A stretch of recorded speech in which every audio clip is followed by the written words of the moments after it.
So may update po ang PEP.ph sa namumuong hidwaan between GMA at Tape Incorporated dahil sa 37.9 million na hindi na-remit ng Tape sa GMA.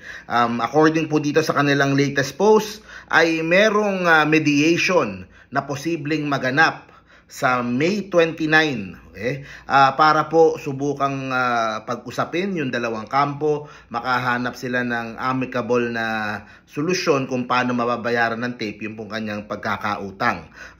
So according dito, nakuha ng PEP.ph ang kopya ng supina na ipinadala sa Tape Incorporated na sinampahan ng reklamong estafa ng GMA7. Kaugnay ang reklamo sa akusasyong di pag-remit ng Tape ang nakolektang advertising revenues mula sa kanilang mga kliyente. Nasa ilalim daw to nung 2023 assignment agreement. So isinampa sa Quezon City.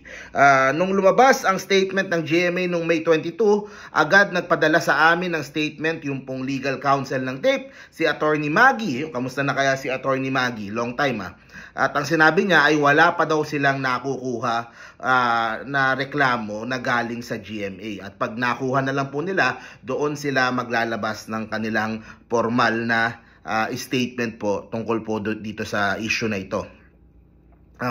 Kaagad daw niyang tinanong ang kliyente at ipinacheck sa OCP ng Quezon City, pero yun nga, wala pa.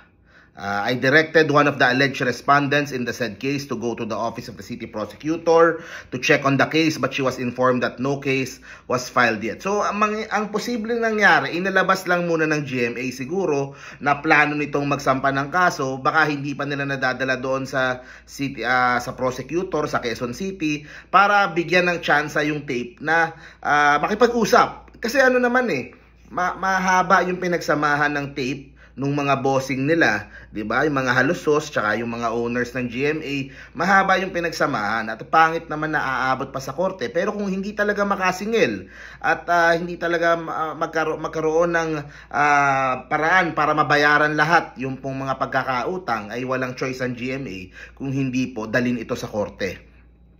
Yan, nakausap nung Biyernes si Attorney Maggie, ipiniliwanag niya ang tungkol sa proseso kung saan meron daw ngayon ruling ang DOJ na dinadaan muna sa mediation ng isang reklamo bago ito iniimbestigahan ng prosecutor's office.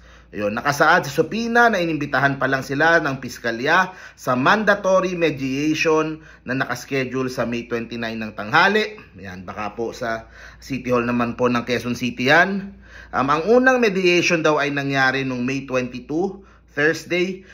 Baka hindi sila umattend doon, kaya nilabas na ng GMA yung pong balita na yun. Nabanggit din sa supina na failure to attend the mandatory mediation conferences will serve as a waiver of your right under the said department circular, and the conduct of preliminary investigation shall proceed accordingly. So kumbaga binibigyan pa ng chance kung meron kayong ipopropose na ganito namin babayaran, ganito kahaba, ganito every month, every year, yun ang inihintay ng GMA. So hindi pa nabibigay ng Tape, siguro talagang problemado din sa pera yung kampo ng Tape.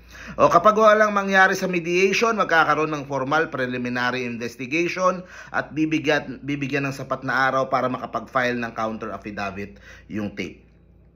Kaya wala pa daw talagang kaso sa ngayon. Pero doon papunta. Kung hindi magkasundo sa mediation, hindi naman ilalabas ng GMA yung statement na yan kung if they don't intend to file that case. Nakadagdag pa dito,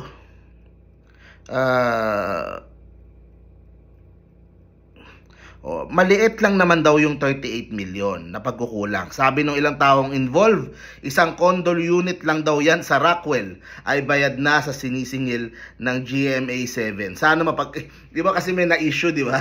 Yung may condo daw sa Rockwell. Pero anyway, ayun, syempre nasa kanila yan kung paano nila babayaran itong pagkakautang.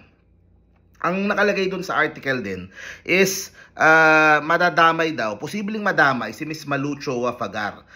Pero yun nga, kasi nakasaad doon nung 2023 assignment agreement between GMA and Tape, wala na nun si Miss Malucho Fagar. Bumalik siya mga 2024 na, tapos na yung tahanang pinakamasaya. So, para sa akin baka naman hindi na dapat kasama dito si Miss Malu Chua Fagar. Kaya pinagtataka dito, sa inilabas ng statement ng GMA, kasali si Miss Malu, wala si Mr. Toviera. Of course, si Mr. Toviera, yung sa APT, tuloy-tuloy pa rin naman yung kanilang negosyo, yung pag-produce ng mga television shows. So merong working relationship pa rin naman siguro yung mga Toviera at ang GMA. Hindi siya nasama doon sa complaint na nangyari. So yun. So ang hangad lang naman ay maayos ito. Yun lang naman. Mahirap talaga. So it goes to show lang kung ano yung nangyayari nung panahon na yun. Nung tahanang pinakamasaya, nung lumalabas yun, nung umi-air yun, ay nahihirapan na yung tape na pondohan yung show. So malamang baka nagamit nila yung pondo na pumapasok mula sa mga advertisers na dapat ay niremit nila sa GMA. So plano siguro nila pag lumakas na yung show, tsaka nila papalitan yung 37.9 million. Kaso yun nga, hindi na lumakas yung show. Eventually, ang baba sa mga ratings, tapos hanggang tuluyan nang nawala, pati yung nagastos nila para sa production, nawala na rin. Siyempre, nagastos na dun sa show eh. At yung mga artista nga nila ay hindi pa din nabayaran. So, sa atin naman, tapos na naman lahat to. Kumbaga, nagbibigay linaw lang sa mga kaganapan nung 2023 at 2024 kung gaano kaipit sa pera yung pong tape noon. And I'm not sure kung yung kanilang property sa Saverville, kung nabenta na ba yun or sa kanila pa rin. Pero, yun nga, kailangan po nilang harapin itong sa GMA. Ganyan talaga ang negosyo. Diba? Sumusugal ka, sumagal sila para sa tahanang pinakamasaya, hindi pinalad. Ngayon, kailangan nilang bayaran yung kanilang pananagutan sa GMA. So, yan. Sunod po na ano. Sa mga next video siguro, mas i-in-depth natin yung nangyari sa politika sa Zamboanga del Norte. Kasi medyo interesting din yun. Kung saan po talagang kahit sa kanilang home city ng Dapitan ay natalo yung pong kampo ng mga haluso. So medyo mabigat din talaga. Medyo this year has not been a good year para po sa kanila. So yun po ang latest po natin. See you po sa next video. Stay safe parati guys. Please subscribe Models of Manila FM sa YouTube. Please subscribe po. And sa Facebook, Models of Manila FM, please follow. See you po sa next video guys. Bye-bye.